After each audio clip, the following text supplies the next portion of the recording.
اسے ملے ہوئے زمانہ ہو گیا، تم سے بات ہوئے زمانہ ہو گیا، مجھے کرکٹ کھیلے ہوئے زمانہ ہو گیا، مجھے اپنے گاؤں گئے ہوئے زمانہ ہو گیا۔ ان جملوں کو غور سے دیکھو، ایسی جملے ہم اپنے ڈے ٹو ڈے لائف یعنی روزمرہ زندگی میں ضرور بولتے یا سنتے ہیں۔ ایسی جملے ہمیں روز بولنے یا سننے کو ملتے ہیں اپنے ڈے ٹو ڈے لائف میں دوسروں سے۔ ان جملوں میں ہم کہہ رہے ہیں زمانہ ہو گیا، یعنی ہر سینٹینس میں زمانہ ہو گیا کامن مشترک ہے جو بار بار ریپیٹ ہو رہا ہے ہر جملے میں۔ اس کے لیے آپ کو یوز کرنا ہوگا انگلش میں it's been ages. It's been ages مین زمانہ ہو گیا۔ اٹس یہ اٹ ہیز کا شارٹ فارم ہے۔ آئیے کمپلیٹ اسٹرکچر دیکھتے ہیں۔ Let me explain. It's been ages since plus sentence. Sentence یہ سچویشن کے حساب سے ہوگا اور اٹس بین ایج سینس یہ ہمارا فارمولا ہے دیٹ مین زمانہ ہو گیا۔ یہی وہ فارمولا ہے جس کی مدد سے آپ ایسی جملے سیکھ سکتے ہیں۔ آگے ڈیٹیل سے سمجھاتا ہوں مثالوں سے۔ Here are some example for better understanding۔ اس سے ملے ہوئے زمانہ ہو گیا۔ It's been ages since I've met him۔ It's been ages since I've met him۔ تم سے بات ہوئے زمانہ ہو گیا۔ It's been ages since I talked to you۔ مجھ میں یہ کام کرنے کی ہمت نہیں ہے۔ اس میں اس کام کرنے کی ہمت نہیں ہے۔ مجھ میں پیدل چلنے کی ہمت نہیں ہے۔ اب مجھ میں تم سے لڑنے کی ہمت نہیں ہے۔ ان جملوں کو غور سے دیکھو، ایسی جملے ہم اپنے ڈے ٹو ڈے لائف یعنی روزمرہ زندگی میں ضرور بولتے یا سنتے ہیں۔ ایسی جملے ہمیں روز بولنے یا سننے کو ملتے ہیں اپنے ڈے ٹو ڈے لائف میں۔ ان جملوں میں ہم کہہ رہے ہیں ہمت، یعنی ہر سینٹینس میں ہمت کامن ہے جو بار بار ریپیٹ ہو رہا ہے ہر جملے میں۔ اس کے لیے آپ کو یوز کرنا ہوگا انگلش میں فیل اپ ٹو۔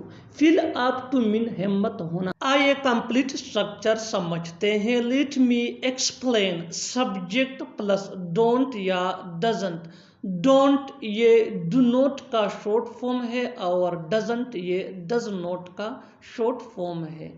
ڈونٹ یہ آئی وی دے یا پلورل نیم کے ساتھ یوز ہوتا ہے اور ڈزنٹ یہ ہی شی اٹ یا سنگولر نیم کے ساتھ یوز ہوتا ہے۔ Plus fill up to plus verb plus I N G plus other word. یہی وہ فارمولا ہے جس کی مدد سے آپ ایسی جملے سیکھ سکتے ہیں انگریزی زبان میں۔ آگے ڈیٹیل سے سمجھاتا ہوں مثالوں سے۔ Here are some example for better understanding۔ مجھ میں یہ کام کرنے کی ہمت نہیں ہے۔ I don't feel up to doing this work۔ I don't feel up to doing this work۔ اس میں اس کام کرنے کی ہمت نہیں ہے۔ She doesn't feel up to doing this work۔ She doesn't feel up to doing this work۔ مجھ میں پیدل چلنے کی ہمت نہیں ہے۔ I don't feel up to walking on foot۔ دیکھتے ہی دیکھتے شام ہو گئی۔ دیکھتے ہی دیکھتے وہ بھاگ گیا۔ دیکھتے ہی دیکھتے وہ غائب ہو گیا۔ دیکھتے ہی دیکھتے سب برباد ہو گیا۔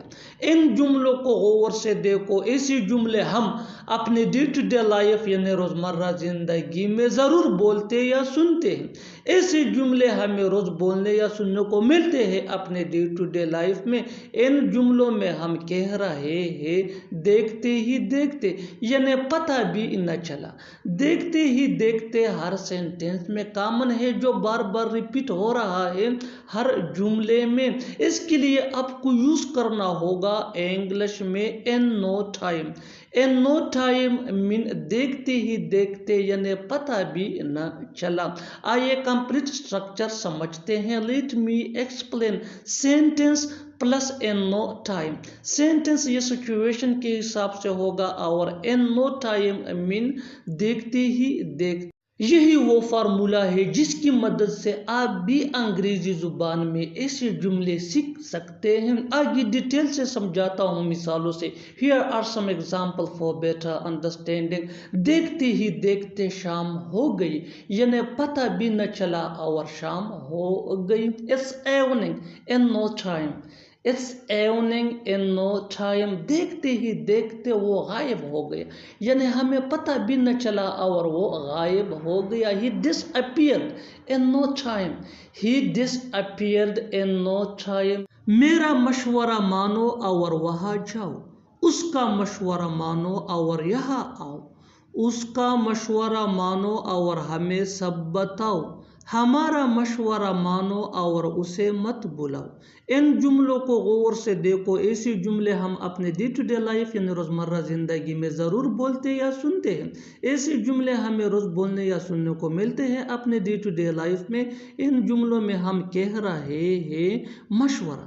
یعنی ہر سینٹینس میں مشورہ کامن ہے جو بار بار ریپیٹ ہو رہا ہے ہر جملے میں. اس کے لیے آپ کو یوز کرنا ہوگا انگلش میں ایڈوائس. ایڈوائس مین مشورہ.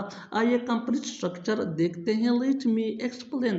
ٹیک plus subject plus advice plus and plus sentence. یہی وہ فارمولا ہے جس کی مدد سے آپ بھی ایسے جملے انگریزی زبان میں سیکھ سکتے ہیں.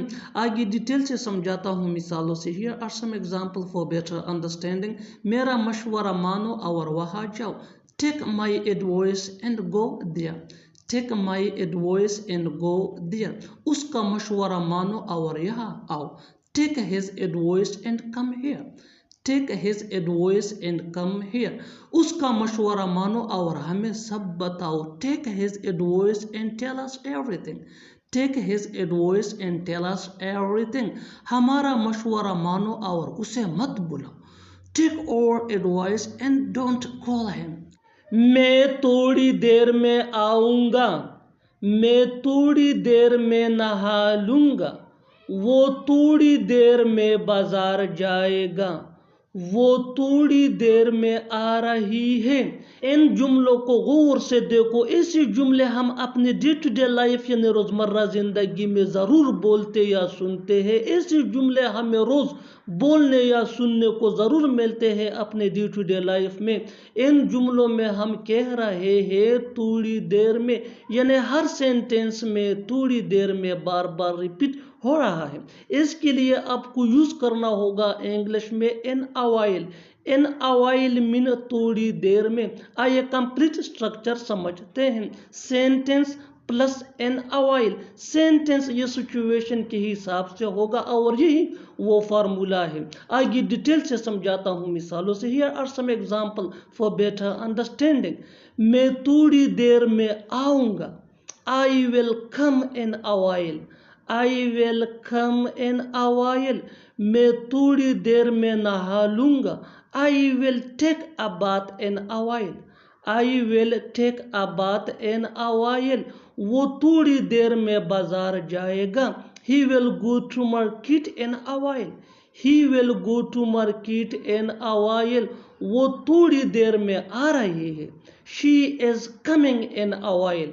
She is coming in a while. اور آخر میں یہ سینٹینس آپ کے لیے کامنٹ سیشن میں اس کا جواب ضرور دینا. میں تھوڑی دیر میں تم سے بات کرتا ہوں. میں تھوڑی دیر میں تم سے بات کرتا ہوں. Subscribe to English PS for more advanced English sentence structure. Thanks man.